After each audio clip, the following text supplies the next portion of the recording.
Hello, and this one is a tutorial on how to clean hair quickly and without losing your sanity. We're going to start by using the lasso tool, and if you want to do the shortcut, just click the letter L. We're going to draw around the model, and I, as you notice, am not worrying about getting close or matching the edges. Okay, again, we have the layer still selected, obviously. We're now going to select and mask. We're going to use a different format to do that. The shortcut, Control-Alt-R, which brings up the properties and menu list for your mask selection. If you want to do it without the shortcut, go up to the top, click on the Select drop-down, and it is Select and Mask. As we get to this point, we're now going to use the Refine Brush tool, letter R, or over here, it's this one that you can see is highlighted on mine. Now right now I've got my brush sized around 100, and as you can see I am ignoring the options up here. What I'm going to do is just draw lightly around her. I'm trying not to get in too close. I just want to come around the edge. I am going to dip in here a little bit around her chin and neck, and then you just back away. Now again, some of this is not perfect, so I'm going to come again a second time here. I'm going to clean that up. I'm going to do just a dot there. I'm going to draw on that to make it go away. And I'm going to let the edge of this rest against her face and cheek. There we go. Clean that up and come in around her chin and throat just very briefly. I'm going to try here around her hair. There we go. Now I've gotten different results every single time I've done this. So if yours looks different than mine when you try this, don't worry about it.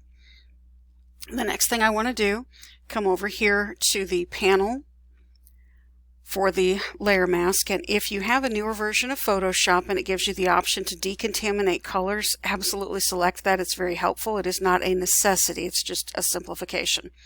Also, anytime you're working with a mask, make sure Output To is set to New Layer with Layer Mask. I'm going to click OK, and it looks pretty good. I can see some edges here that aren't quite so great, but you know, it's a little harder to tell on a transparent background. So I'm going to come down here to create a new layer, drag that under.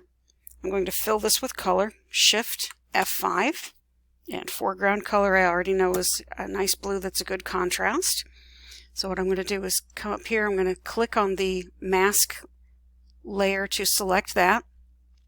I'm going to click B for brush, and again this one, the white reveals and the black conceals. Black is my color selected here, and I am going to use a small brush and just dot a couple places. Now right now my current brush, this is about 9, and I have it on a very low hardness. So I'm going to tap back on this screen, and again I'm just going to come in here very lightly and dot right there. Again, my goal here is so that anything extra I'm taking out does not have a harsh look to it, so it doesn't look like we came back in and we're playing with the color. Remember also, as you are finishing your AV, depending on the layers you put on, if you're using, let's say, an action, a gradient, coloring over the top, or if you do an apply image at the end, or all these other fun things we're going to talk about, it can blend together all of the colors you've done. If the color depth is similar, when you put something on top of it like the gradient or an action layer or an adjustment layer, again we'll get to all of those things, but it will blend that together and it will look much better and intentional. Now I am going to come down here on her blouse. This looks a little funky, and I'm going to click X so that we can bring this back in. And personally for me, this is why I like to have the original image nearby, so that I can see, is there something I really want to work on to make it look like it's supposed to? And you can always Control Z to undo. Sometimes it takes more than once. There we go. And that's not too bad. And if you want to see a little bit more up close, zoom in a little bit.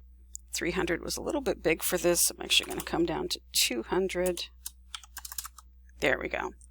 and gives you a much better idea of where you're at and what you might want to touch up or keep. And again, you can see some of this was a little harsh in the hair. So I can actually come back in here, toggle my color again. There we go. Got the right way, and bring some of this back in just softly. And again, just so that it doesn't look harsh.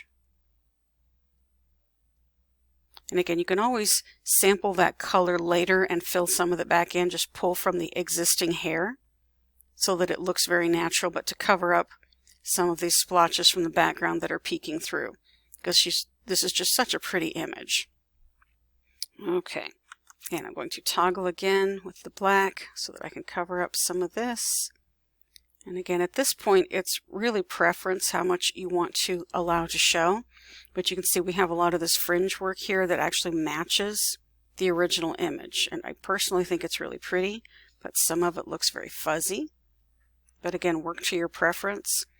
My end goal is always, I hope that things I do look intentional. Okay, and I can see right here, I want to make this just a little bit smaller. I want to come in and just clean that up a little bit. There we go.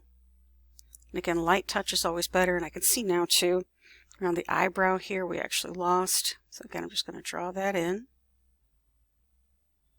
There we go. And down here. Again, just so that it has a nice finished edge to it.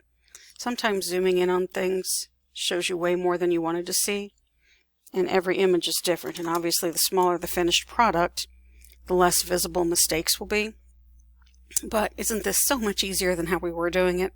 Let me know what questions you have, suggestions. If you find a better way to do something, tell me, and I will update.